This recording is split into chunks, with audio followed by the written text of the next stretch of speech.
E ngā mana, e ngā reo, e ngā karangatanga maha, tēnā koutou katoa. Te mana whenua o tēnei wāhi, te atawa, tēnā koutou. O tira i ngā iwi whānui, tēnā koutou katoa.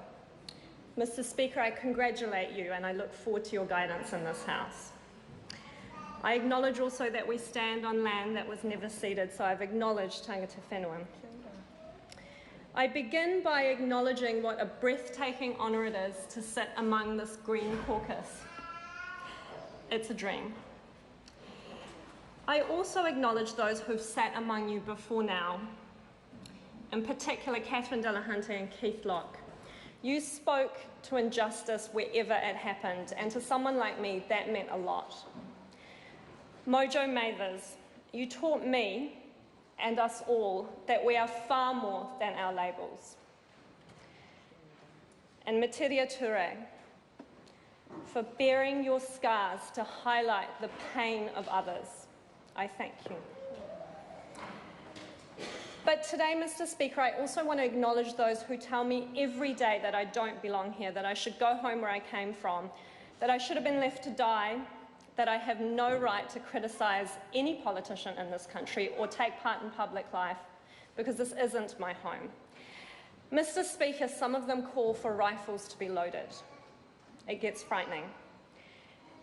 I'm numb to it because that actually is the reality for those of us in this country from minority backgrounds if we do stand up and become visible. But I want it noted that it's also the consequence.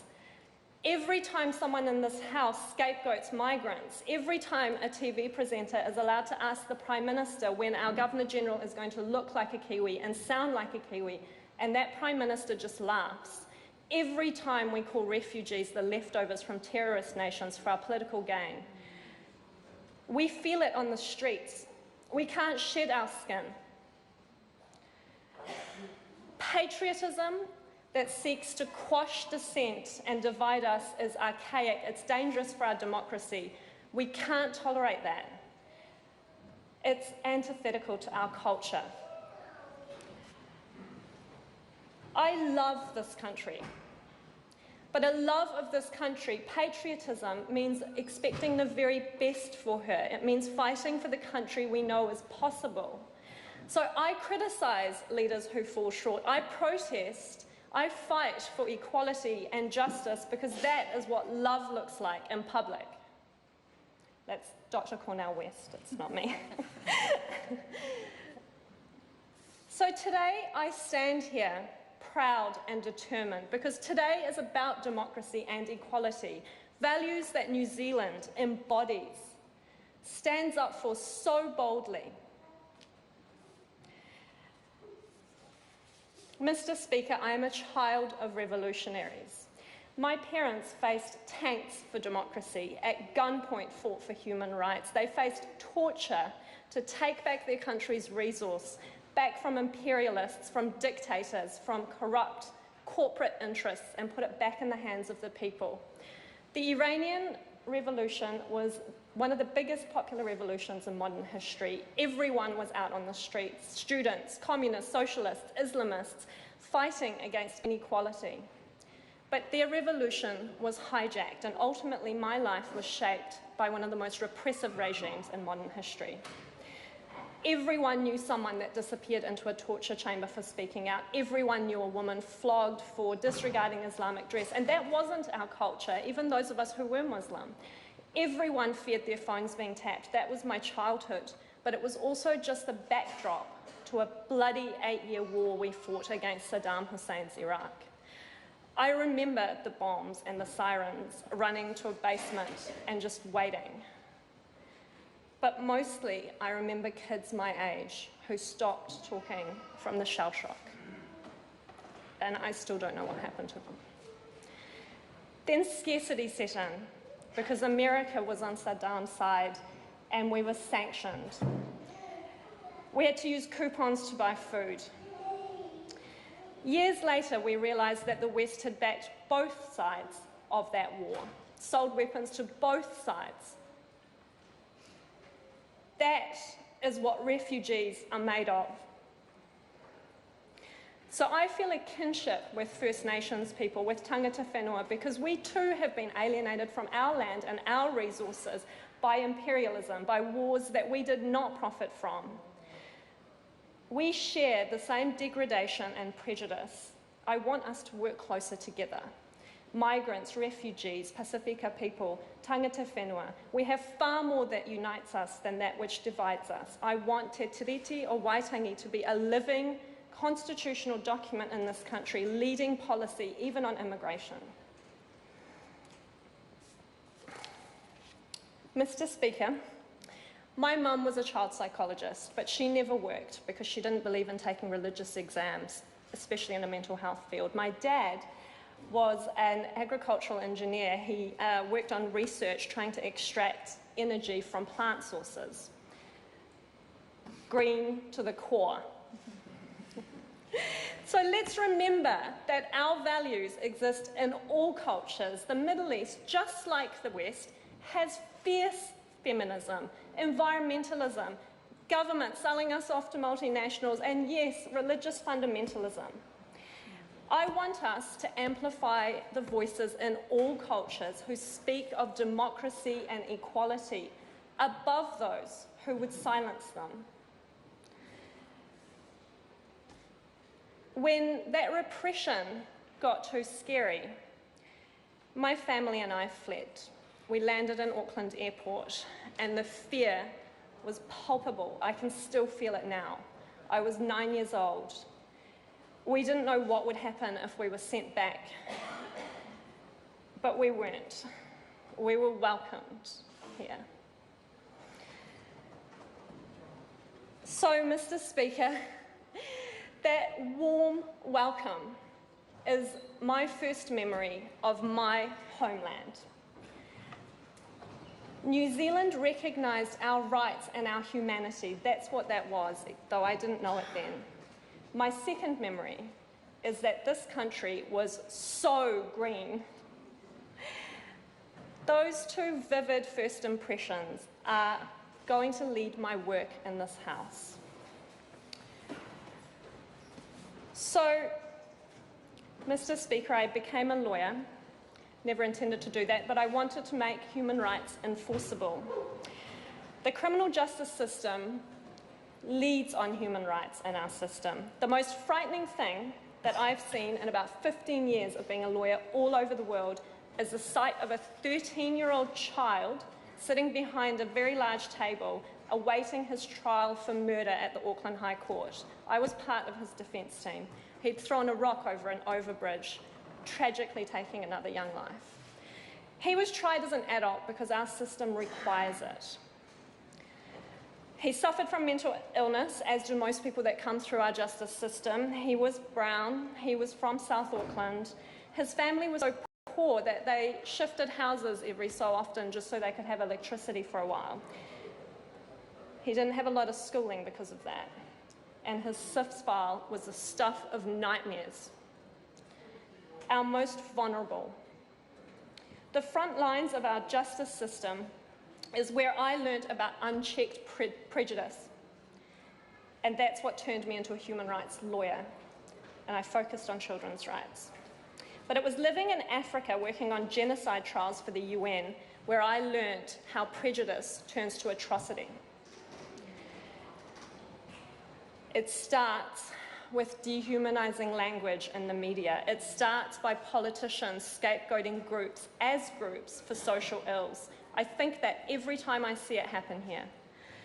I saw it in Rwanda, Yugoslavia, and when I prosecuted the Khmer Rouge in Cambodia, holding politicians and armies to account for abusing their power, and giving voice to women and minorities, because we are always most viciously attacked by abusers. These experiences have instilled in me a commitment to human rights, which I first got as someone who has seen the world without them. Human rights are universal. We don't have fewer rights because of our religion, because of where we were born, or who we love. We don't have fewer rights because we had our children out of wedlock, or because we've been charged with a crime. We don't have human rights because we are good, but because we are human. There is no such thing as the deserving poor or the good refugee. Human rights are indivisible. We have a bundle of rights. You can't realise one without the other. You can't say we have a democracy or free speech unless we also have the right to education, and we don't have the right to education unless the kids we are teaching have food and homes. For too long, for about 10 years now in New Zealand, our very democracy has been undermined because too many of our rights, our economic, our social and our cultural rights, have been breached. I want to entrench those. Finally, of most interest to this House, human rights are enforceable against governments. These are our obligations. This is our mandate to govern. We can't privatise them away. They are not charity. People don't have to beg. I want New Zealand to get back to a culture of expecting this from us. And none of that is separable from the environment. Protection of people's rights and nature's rights are intrinsically linked. Just ask the people of the Pacific, our neighbours, whose homelands are being drowned out because of waste, pollution, consumption that they have not participated in or benefited from. One of the greatest threats to both human and nature's rights right now is subjugation of our democracy to corporate interests. A rampant market on a finite planet cannot exist. New Zealand must lead by example on this, as we've done before. We've stood up against status quo interests on the world stage, and I want us to be that righteous little nation again. Mr. Speaker, I never intended to run as the first ever refugee MP, but I quickly realised that my face and my story means so much to so many, so my fear of tokenism dissipated. I had such an outpouring of support from all over New Zealand and the world, even Trump's America. And I remembered getting notes and emails from my female interns, mostly of minority backgrounds, back in the UN, telling me what it meant to them to have someone like them forging that path, and some of them are carrying that mantle now. I realised then that it was important for that process to have a former victim of governance by repression and mass murder stand up in those courtrooms that are normally dominated by Western men. So this is a victory for a 9-year-old asylum seeker, but it's also a victory for everyone who has ever felt out of place, who has been excluded, or who's been told that she has limits to her dreams. For getting me here, I thank the voters. You've humbled me forever. You voted for diversity and fairness and nature this election when you voted Green. I thank our Green activists and our staff, especially our Auckland staff. You worked harder and harder as things got harder this election. You will inspire me forever. My campaign team, especially Ron and Daniel, who are up there, my second political family, the Chalmers clan. I'm so happy you're here. Your support is life-affirming to me. My parents, both strong Iranian feminists. You lost everything. You lost your friends, your family, your professions, and your language because you weren't willing to raise a little girl in oppression. Thank you. And to maybe the most political person I know, although a very large, loud white boy, my partner. Thank you for stopping me mid-rant. It seems like a lifetime ago now when I was lamenting the loss of activism and politics, and some of my favourite MPs, I was saying, who's going to be the candidate that will stand up to the GCSB? Who's going to be the candidate who will be the new Keith Locke? It's you. And you said, you will be that candidate. And I was. We are both political, we are both adventurers, but you are also patient. I thank you for that. And for love, but mostly courage on that day and every day. Mr. Speaker, I stand here as a child of revolutionaries, as a child asylum seeker, as an international human rights lawyer, as an activist, as a Green. And my standing here proves New Zealand is a place where a 9-year-old asylum seeker, a refugee, a girl from the Middle East can grow up to one day enter Parliament. It proves the strength and the goodness of New Zealand's values. He oranga whenua, he oranga tangata, ka ora tātou katoa. Nō reira e te whare, tēnā koutou, tēnā koutou, tēnā koutou katoa.